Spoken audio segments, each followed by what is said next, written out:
all sorts of things go through your mind, don't they? So. Yeah, it does, and yeah, there's so much that has been on my mind in the sort of last 4 or 5 months, and so. But anyway, that's all is well, and I took. I've been reading a whole lot of books. Yesterday, this one arrived. Okay. And I've started that, and this one is the one I've finished. Okay. Okay. Well, that's a Dr. Greger, is it? Yeah. Yeah, that's Greger. Okay. And then this one was an interesting one. Also, a doctor, and he was one of these casual guys that used to, he would never get sick type of thing. And then he suddenly had a heart attack. And then I read this one as well, all recently. Yeah, they've helped me think and to contemplate on certain issues. And the one thing that I knew, even when I was speaking, well, when I didn't speak to you last week, was I've been holding back, since before my stroke, and I only had the blocked artery. I was walking flat out, walking through it. Okay, and I'd also taken a plant-based diet, and but then I had the stroke, and that really frightened me, and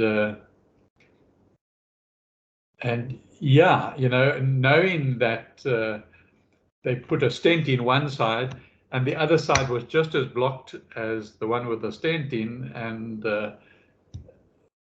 I didn't want to walk anymore. Okay? Because I didn't want to push some of that blockage into my brain. Okay? And but anyway, when I got to really the lowest point, which was last week, Wednesday, when I was going to chat to you, and thanks for agreeing not to chat, because I really would have put you down in the dumps. And so anyway, since then, since the day after that, I decided to hell with this. Okay, I'm going to start walking again, because exercise is important. Yep. And I'm, I can't the rest of my life, get less and less exercise and become more and more I sit enough as it is, okay, and I really do need to. So I started walking in a lot of pain, and then it was fine.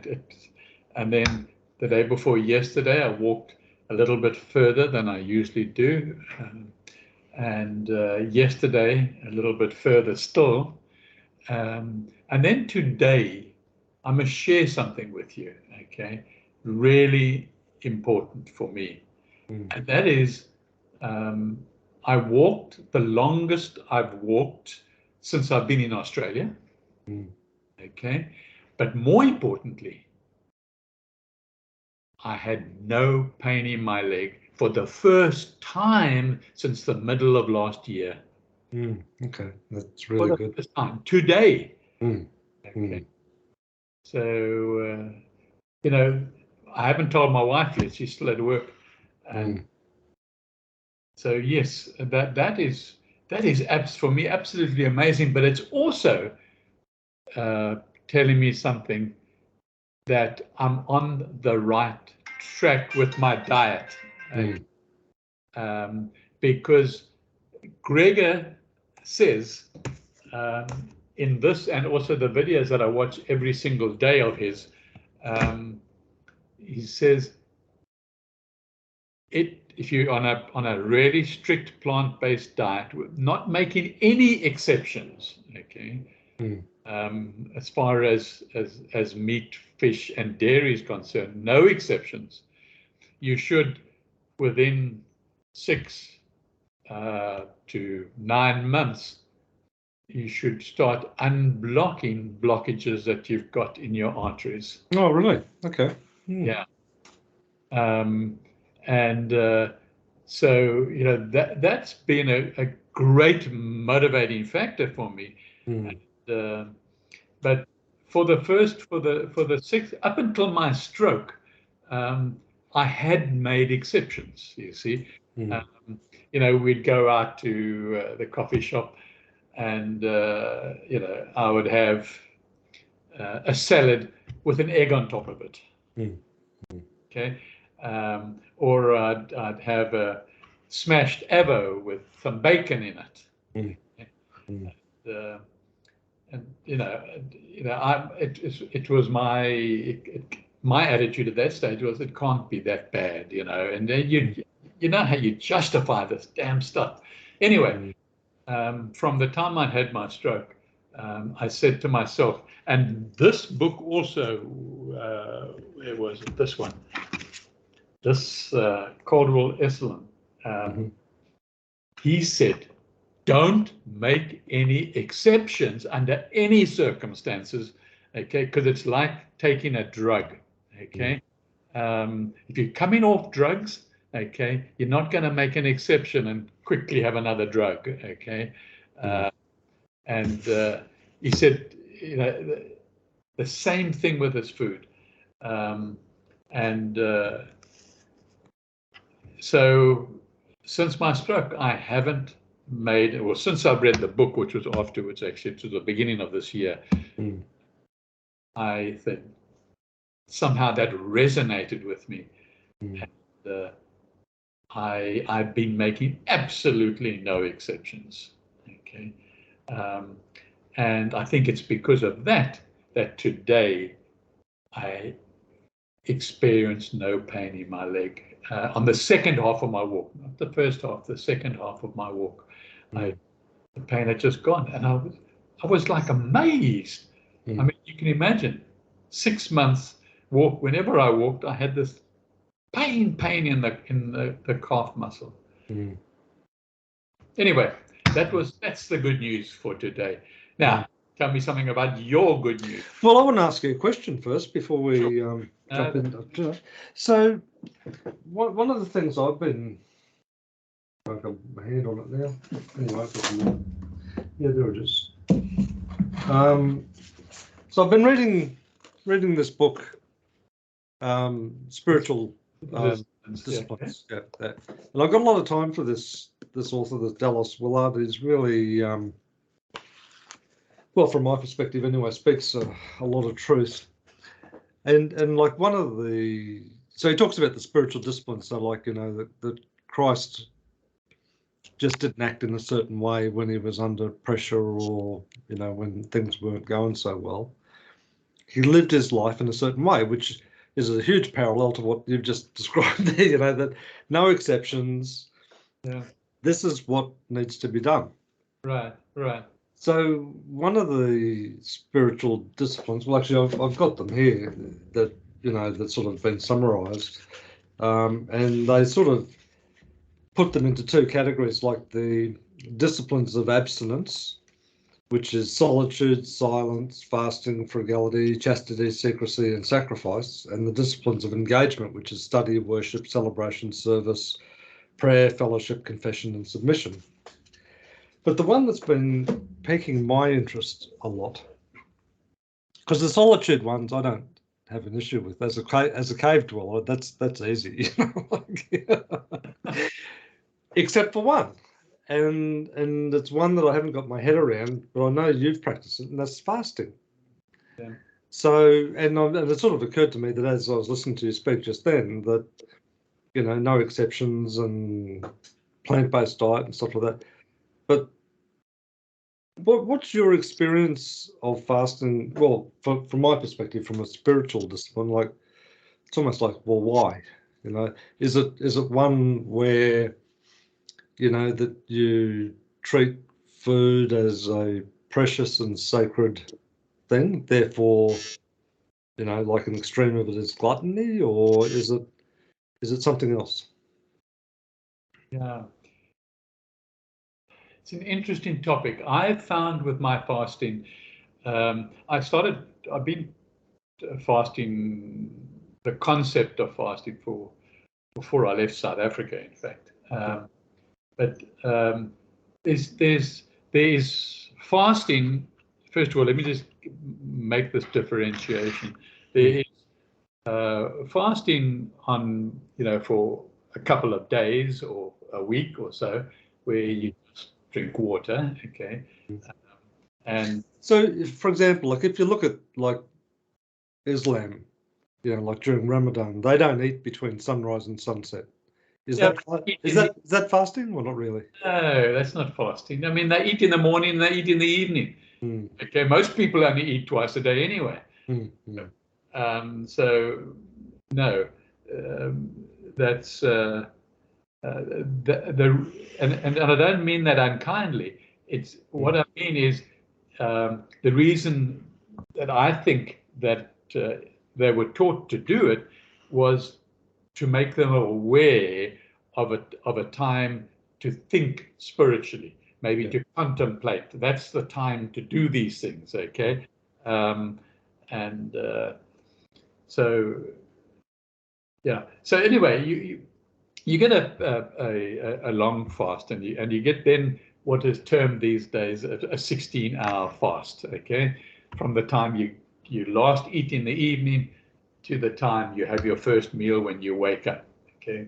And I used to, and Sue, we practiced that, all the time until I started reading and listening to Gregor, and then also looking to where he got his information from, some really fellows that are much older than Gregor, and some of these other books. They all say that there's no harm in fasting, but you're not going to get, if you're on a no exceptions plant-based diet, okay, you're giving back your body the power to make sure it cleans itself out, okay, it's you're giving all the organs and all the ingredients that are needed. What's the word I'm looking for when people fast? They, and some people take, some oils and things to get cleansed. Anyway, the word just evades me at the moment. But there's no need to do that because your body's designed to do it automatically. Okay, so there's no need to go on a cleansing diet. If that's why you're fasting, or if you are eating a totally plant-based diet and getting what plants have to offer. In other words, making sure you cover, all the nutrients that your plants can give you, that your body needs, in the different categories of foods. Okay, and your body stores most of the nutrients in the different categories, except just one or two. You can ask me if you want to later, but your body stores it, so you don't have to have something every day. Okay, so coming back to fasting, if Logos don't talk about fasting, okay, And in fact, they don't talk really too much about diet. They leave it up to the individual to decide for themselves. But there's no recommendation or anything like that. Okay, for them, the most important aspect is spending time connecting with the spirit, connecting with your soul. That's what's important, because that also cleanses your body and energizes your body at a level second to none. Okay, but you can't just imagine it. You've actually got to do it. Yeah, absolutely. Yeah. And so fasting is not necessary, but it's not harmful at the same time. If you have a particular disease or something, then you can fast. The biggest problem that I face, for example, I have diabetes too. Okay. And that on a daily basis has various symptoms. Okay. And now, with having had the stroke and discovered that my arteries are all clogged up with absolute junk, so now I've got two issues, but the blood sugar, you get symptoms, as I said, every day on a daily basis, depending on your blood sugar levels. Okay,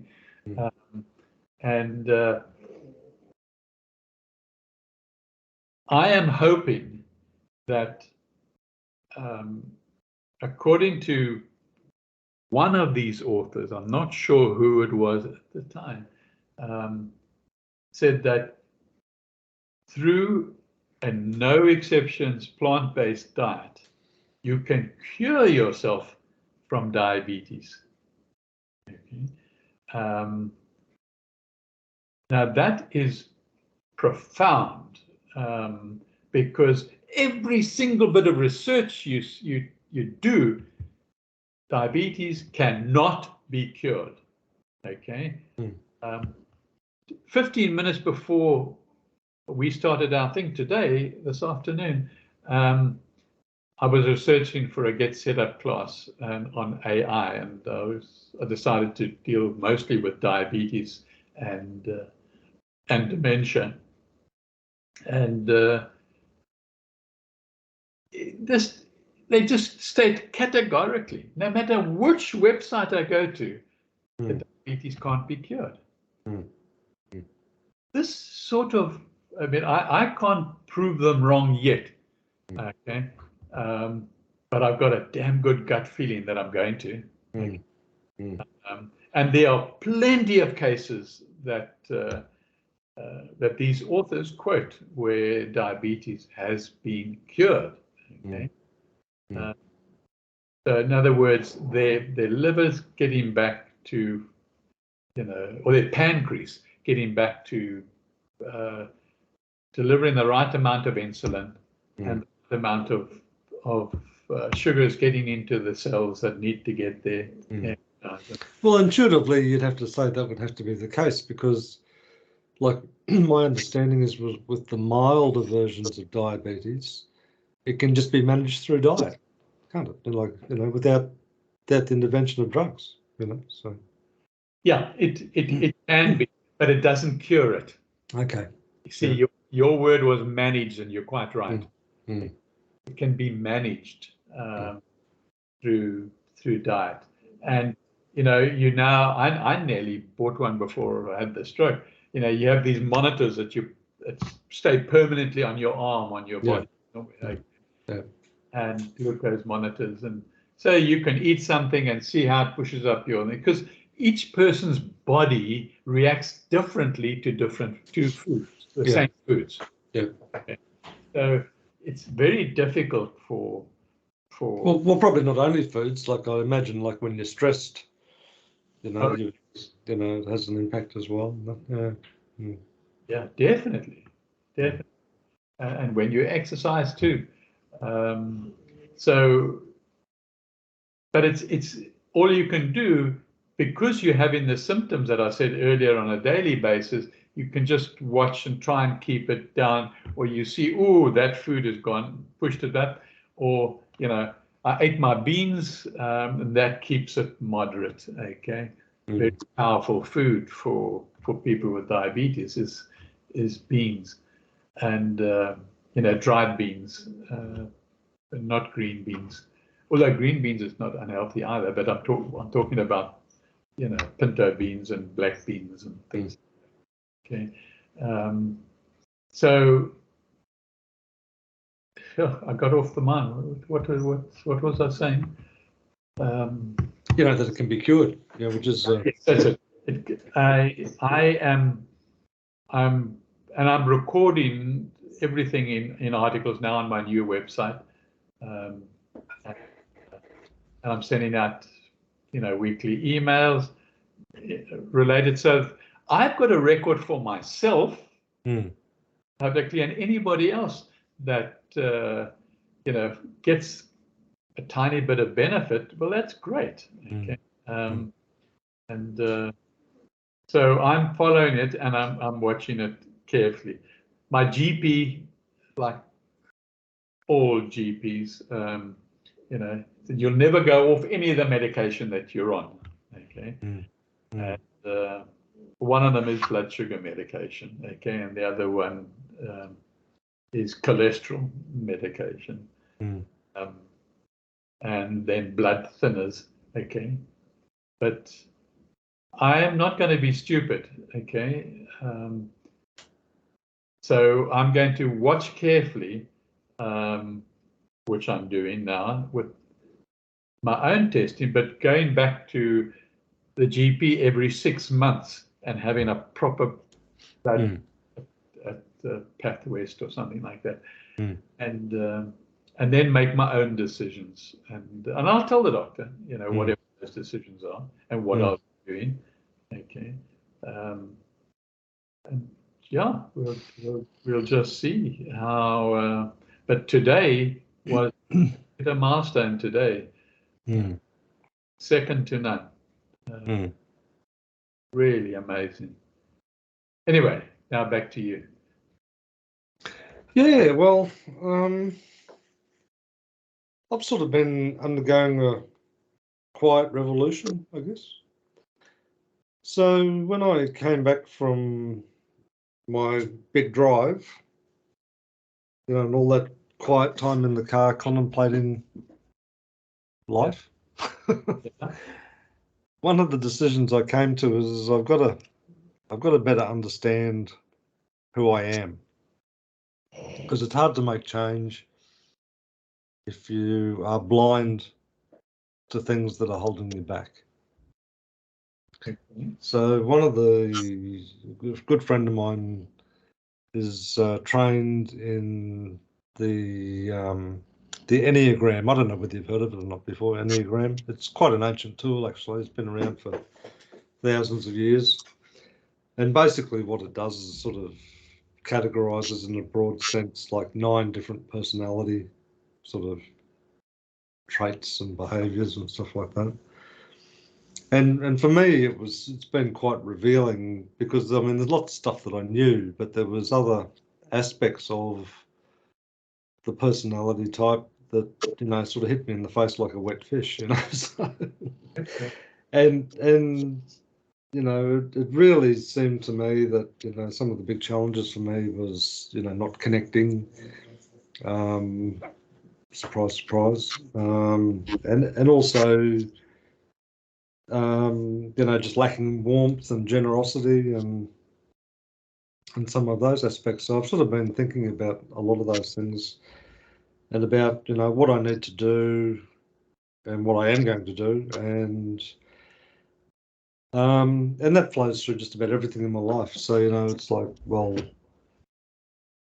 you know, to sort of boil it down to a statement is just like, well, what's really important, you know? So, and it goes to the sort of things that you've been doing as well. So, you know, health is a fundamentally important part of who you are. And one of the challenges, that my personality type is guilty of is this, living your life from the shoulders up. So, swimming in your thoughts and using your mind as an intellectual cave and refuge, where you sort of are not in touch with your heart, which is your emotions and your feelings, and that when you're making life decisions, you tend to sort of ignore intuition and gut feelings and things like that. So it was sort of put to me that there's a few things that I need to sort of prioritize to sort of bring balance back, which I think with the analogy that you've been talking about with the diet and exercise and everything, that's essentially what it's about, isn't it? It's bringing back balance. Yeah. So it was put to me that I need to do some like body work, as they described it. And I've sort of started doing things like I journal every night now, and the focus of the journaling is around what's happened today, but more importantly, how did I feel about it, and what emotions did I experience? Whereas in the past, it would be like, oh, you just push that away. You're like, that's not important. So I've sort of been doing that, and some of the other body work, which I haven't started yet, but I'll start it on Monday because I've made appointments. As I'm going to go and have a massage every fortnight. Again, sort of to get back in touch with the body, and it was suggested to me that I sort of look at other activity, like maybe like a martial art, like Aikido, not a violent one, just a defensive one or whatever. And I did have a quick look at that, but it seems to be most of the organisations around here, it's all just kids, like youth. So it sort of didn't appeal to me. So yeah. But the idea of that, so I'm sort of like exploring, well, maybe yoga or Tai Chi or something like that. Maybe, I don't know. But whatever it is, it'll emerge. And some of the other practices too, of course, is prayerfulness. So praying regularly. And again, with my personality type, it's about letting go and being open to be led, and some of those aspects, rather than saying, I've got the solution here, get out of my way. So there's all those sort of aspects I've been looking at. So I really want to, I renovate furniture, but I want to renovate my life. I want to do a heart renovation, so as you are. Right. And I sort of think, yeah, well, it's past time, and it's time to look at these things in a different way and be open and take advice and be generous with how you engage with people and share thoughts and feelings and all of those sort of things, which has been, well, I didn't realise the extent that I was doing it in many respects, so. Yeah. So, so that's what I decided to do.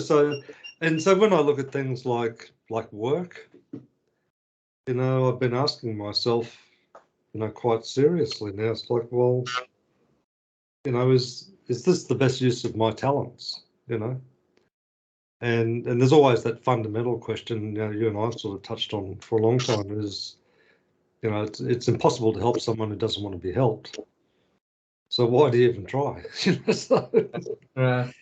So I'm sort of been thinking about, well, how can I use my talents with people who do want to be helped? And how do I find those people, and what does that look like, and all of those sort of things, So I've sort of started an open inquiry on that. I'm pleased about that, yeah. My health, I'm seriously looking at my diet, and the plant-based option is something that's really appealing to me now, you know. And it's not even a challenge really, it's an excuse, but you know, just being creative around different sort of recipes that you can use, you know, to enjoy your food. You know, it's a cop out to say, oh well, unless it's got bacon and it doesn't taste nice, you know. Well, I mean, that's bullshit. That's, you know, so and like there's plenty of access to good nutritious food as well as what you grow in the garden and all those sorts of things as well.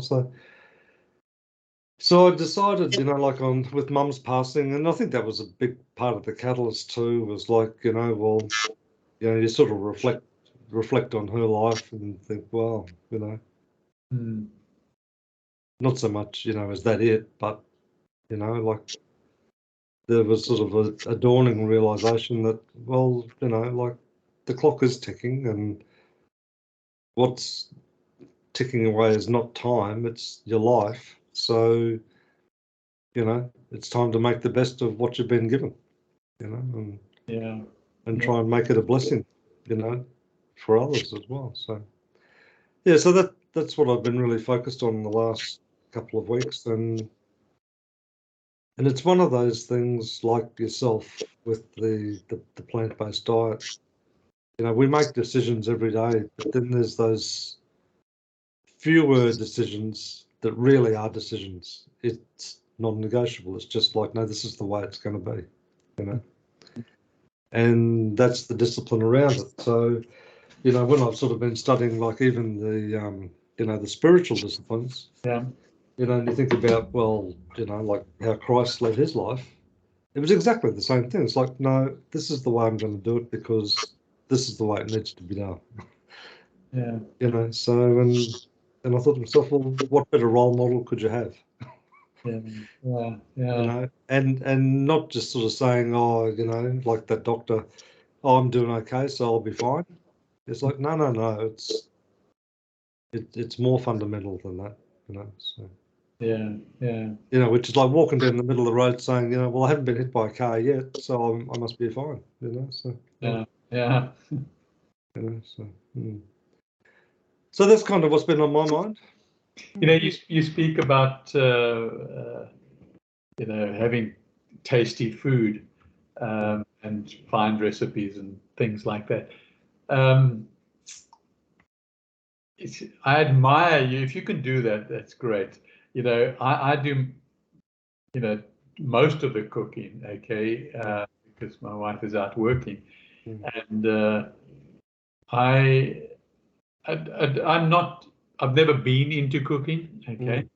So for example, what I did, well, today and also yesterday, or the day before yesterday, I decided to create a soup, a vegetable soup in the pressure cooker.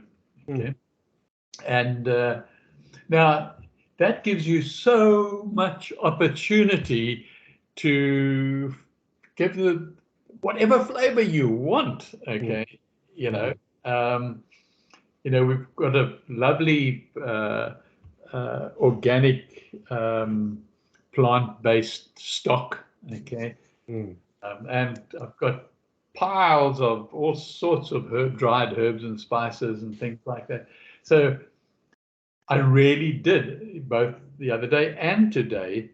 Today it was a cauliflower soup, okay, and with just a little bit of butternut in it, and whereas before it was the pumpkin soup. And so you can add, you know, all the things that you need to have, like turmeric and other things. And all these authors talk, you know, there are a lot of there's no spices you can't have, except for salt. They want to keep your salt down to a minimum, okay.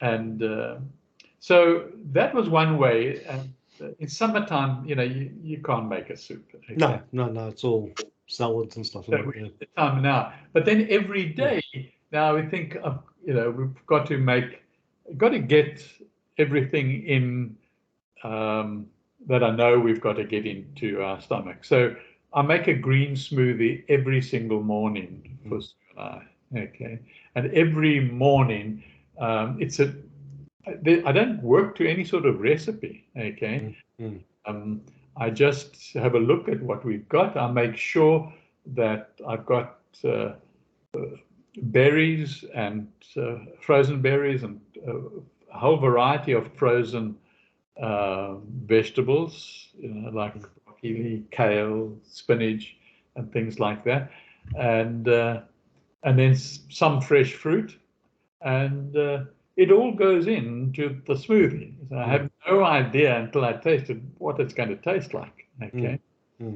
and from the organic shop that we call the Little Big Shop that we've got here, that deals with the farmers and organic farmers and so on, sells us. They sell what they call smoothie bananas. Okay, bananas that have gone overripe. Okay. Yeah. And they're ideal for smoothies, okay, and they cost a pittance.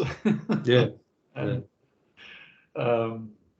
so that's and generally it tastes pretty good. Okay, and so that's how I get the flavorsome stuff. Make sure I get the goodness in and so on. And this Little Big Shop also has a vegan cottage pie with every possible thing in it. Okay, and so, and it's very tasty. So that's how I get my taste and things.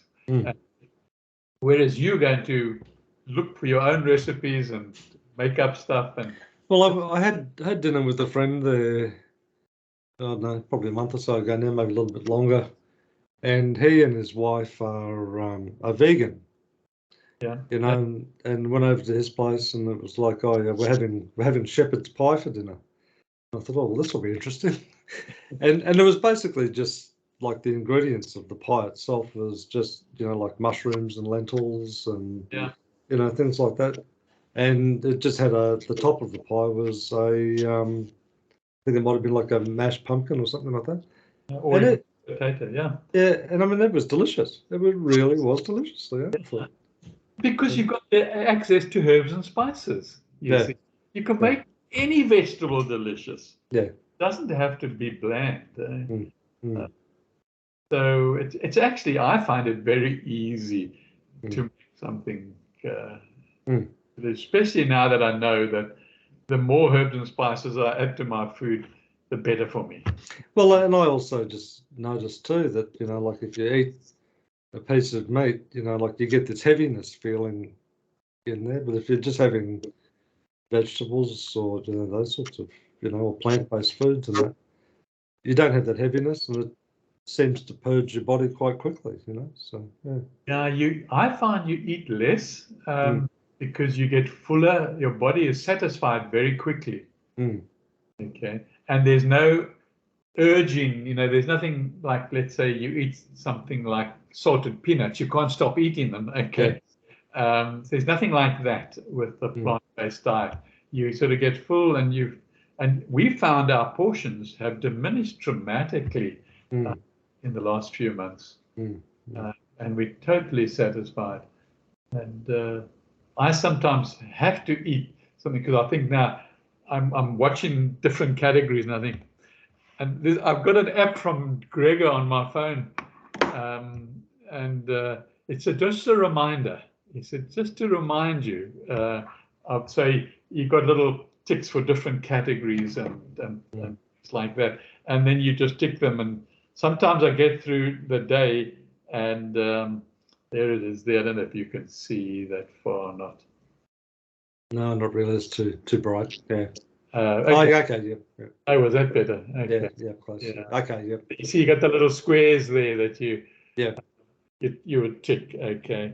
And nuts and seeds, vegetables, greens, coniferous greens, berries, beans, and like these authors, I also sort of make sure I keep stuff in the fridge that I've opened previously, and I always make a bit too much so that I've got stuff for the next day or two. Mm. Then I cover all the categories. Yeah, no, I think it's good. Yeah.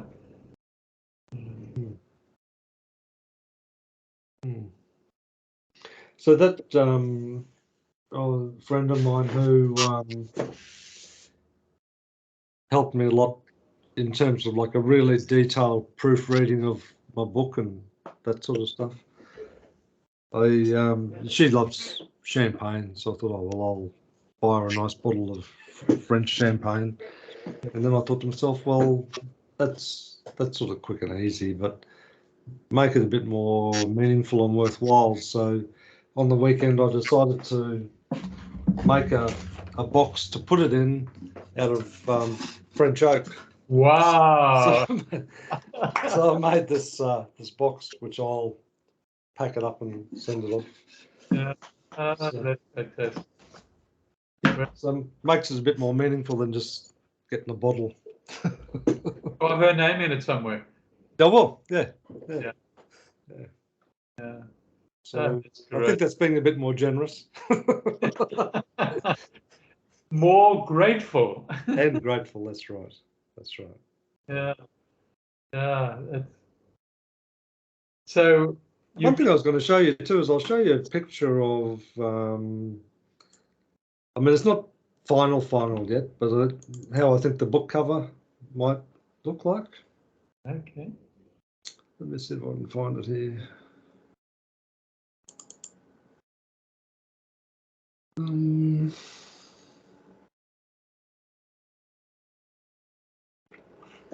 So can I share the screen with you? Yeah, there's a on the right hand bottom. I think you can. I don't think I've got it.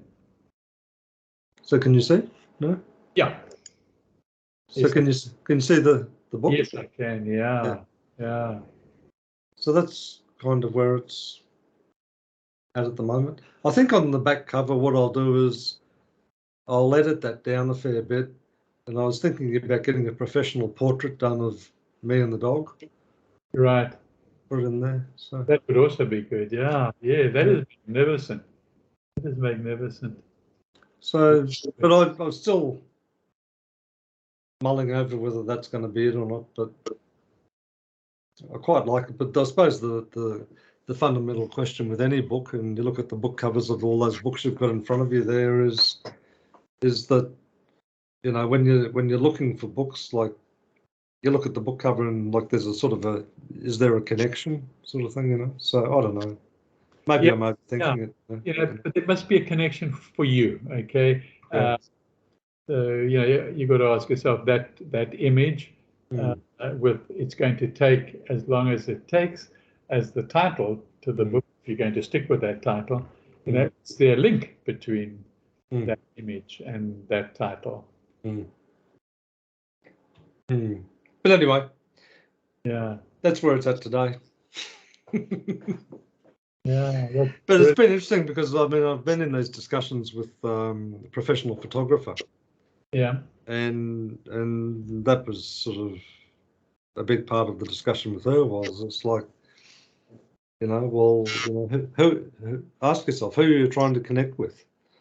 You know, why would someone pick up the book? You know, the picture is 1,000 words, so you've got an opportunity to have 1,000 words there right on the front cover. You know, so yeah. You know, so so there's all those sort of things which have really been quite thought provoking, but. You know, so again, I've sort of been thinking about, okay, well, if you consider the content of your book, what does that structure mean, or that image mean that we use? Can you? I mean, well, that like the Torii gate, which is that Japanese style gate, symbolically that represents, you know, the gate between the earthly realm and the spiritual realm on the other side of it. You know, so okay. So quite often in Japan, you'll see those very often outside of, you know, the front of temples. You know, so there's a sort of you know, passing through the gate type mindset as you go into the temple, but they also put them around the countryside as well. So like, well, that one's a real picture, you know, so I guess, you know, the gateway from the land to the water, so to speak, you know. Yeah. But anyway, as I said, still work in progress, but that's kind of Yeah. And where I'm you've heading. it written underneath there, towards mastery. Yeah. I understand that from having read your book. But would somebody looking at picking it up, what does it say? Well, I mean, that's been some of the feedback I've had is like, you know, would someone look at that cover and say, oh, is this about Buddhism or is this about Shinto or what is this about, you know? So, Yeah. Which are all valid questions, you know, so. See, are you open to discussing it? Sure, yeah. Okay. You see, I look at the word in the title, the first word in the title, it. And I say, can that not, the word it says nothing to anybody, but can you replace that word it? Can you, for argument's sake, say, replace it with the word spiritually? Spiritually, okay? Something of that nature is going to take as long as it takes. You know, spiritual. That's a good suggestion, actually.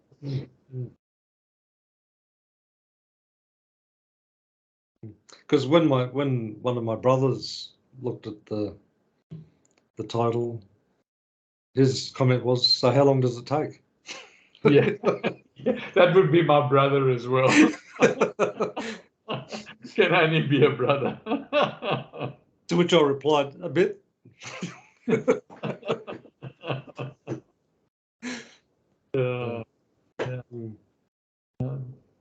But anyway, yeah, so.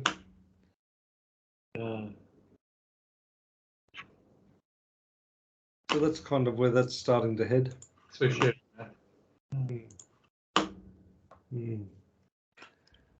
But I think it's like any of these things, you know, whether it's a diet or a book cover or anything really, it is the detail that counts, isn't it? You know, it really is. Yeah.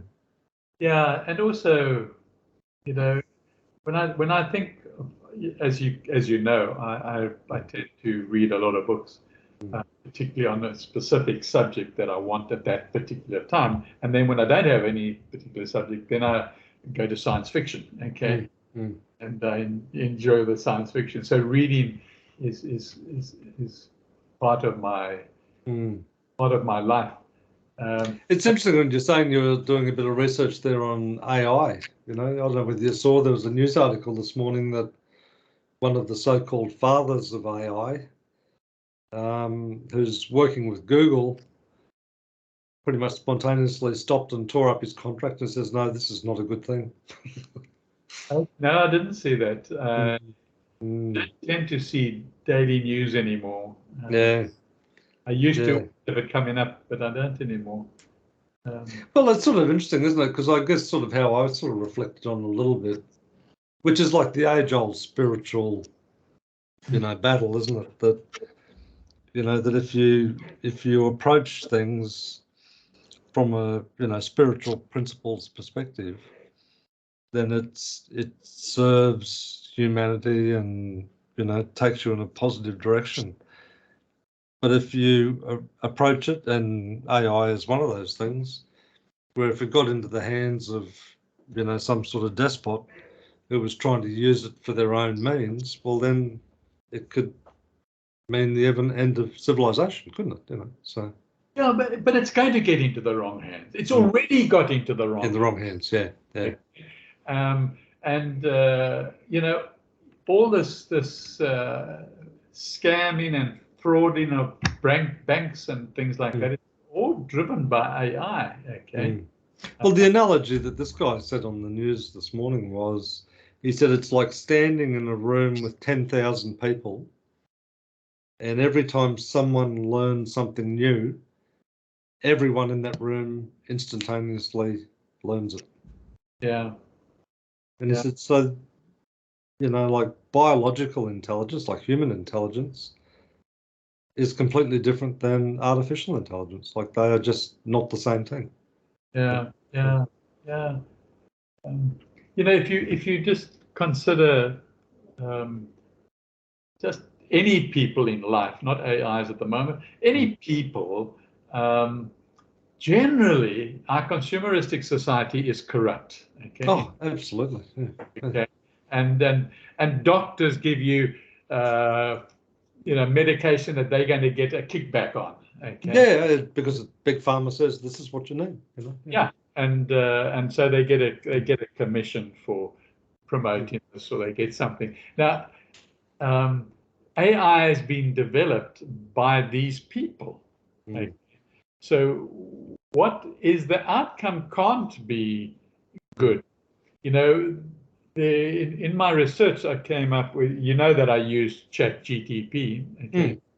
And well, I've been using Right Cream a lot. Yeah, well, say a lot. Yeah. I use both of them, as you know. And but just something I found out of researching for this class was that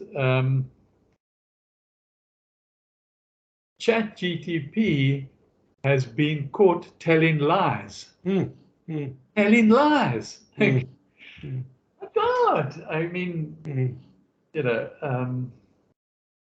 don't know.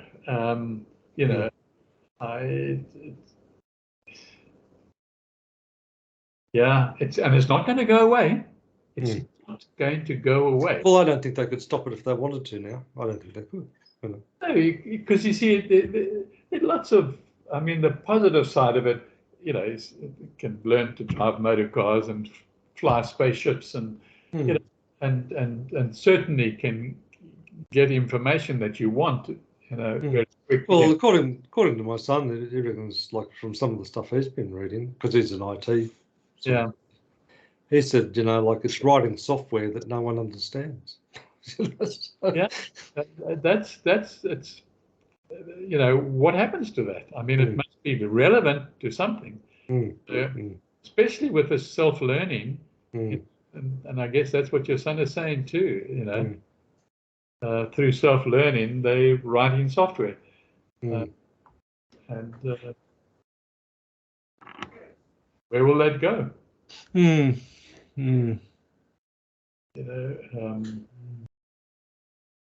Well, if you think about that statement I made about, trying to help people who want to be helped, you think about people occupying leadership positions within organisations and things like that.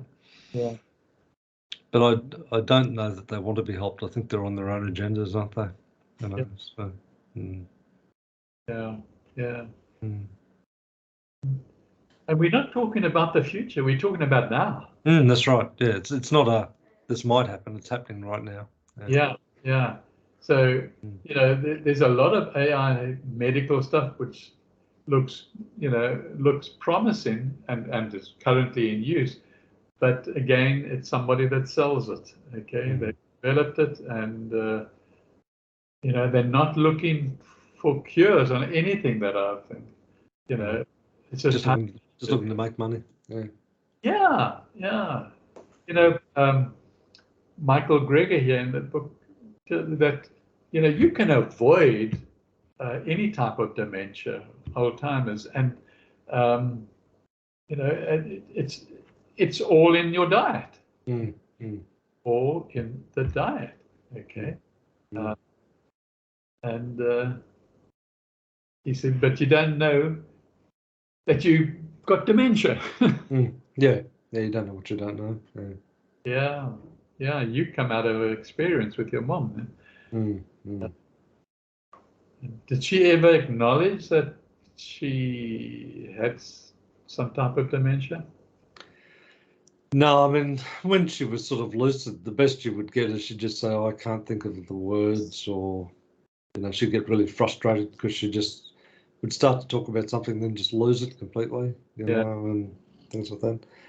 But it was kind of ironic in one sense, because my sense of it is that on her deathbed, you know, that day that I was with her when she passed away, Yeah. you know, I had a really strong sense that, you know, like she heard everything I said to her, and would respond in her own limited way, like through her breathing and stuff like that. So I think she completely understood, you know. Yeah. Yeah. Yeah. And maybe in the throes of dying, maybe you have a whole new clarity that perhaps you don't have previously. I don't know. Yeah. Yeah. As your etheric body, I guess, disentangles and your soul disentangles. Yeah. Maybe there's a whole clarity that comes with it. I don't know. Yeah. Yeah. You don't carry it with you. So definitely, if she was, you know, half gone, she would be understanding everything you said. Oh, I have no doubt about that in my own mind, just based on my own experience there. You know, it was, Yeah. you know, at one point there, I sort of got some music on my phone and just put it up near, you know, just so she could hear it, sort of thing, and which was sort of like music, but there was a bit of a chant in it as well, and like Yeah. her breathing just changed completely as soon as, you know, the music came on, sort of thing. And so from my perspective, like, yeah, she heard everything. Yeah. Yeah. Yeah.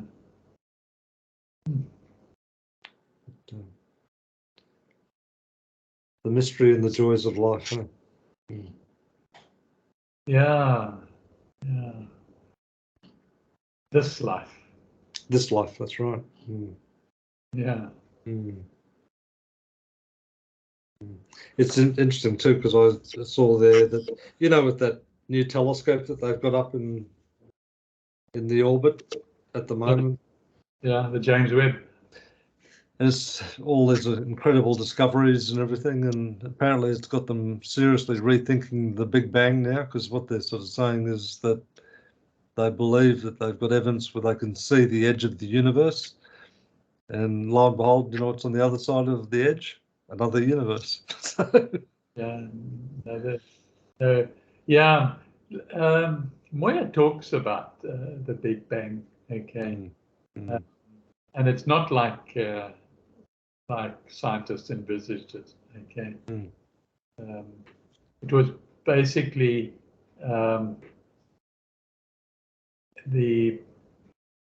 there wasn't this in the dimension that we live in now, where Earth is at the moment. Okay, that's the lowest, the densest dimension that Earth sits in, and so it's when that wasn't created in the beginning. Okay, that created when there really wasn't a place to send souls that where they could actually be forced to learn. Okay, and so that was created and that was done and is described as a Big Bang. Okay, but all the spiritual dimensions and things like that were all there. And, so just the physical that was created with a Big Bang. Yeah. Well, that might be a good place to leave it for today, then. I agree. I think it's a good place. And yeah, unlike last week, great conversation. Yeah, that's right. No, that's been a good conversation, actually. I've really enjoyed it thoroughly. Thanks, Dan. And you've got a lot of, a beautiful journey. You're really on a beautiful journey. And, it's fantastic. Okay. And I hope you decide from a physical job point of view where you can really share your experience and your skills. Yeah, well, I mean, that's the, I suppose my prayer is that I can, I mean, and I'm not trying to second guess God in any stretch of the imagination, because maybe he wants me to be where I am at the moment for his own reasons. But there's just a part of me that has this deep knowingness that there's more that I could be doing. So. Yeah, that's fantastic. That's him communicating with you. It's your soul finally connecting, because that's in between, is your soul connecting to God. Yeah. There's this really incredible song. I should send you the link, but it's about this sort of personality type, this sort of type 5 on the Enneagram. Yeah. That this musician has written, and it talks about in the words of the song, but the last line is that the depths of the universe can be found in the quiet whispers of heartbeats, exhales, and the hope of open hands. I thought that's so true. True. Yeah. We're always looking for the big things, but it's just a matter of stopping and looking and listening, isn't it? So. Yeah. And contemplating the spiritual. Yep. Okay. Well, look forward to talking to you next week. Okay, great. Thanks very much. Sounds good. Okay then. Cheers. See you now. Bye. Bye.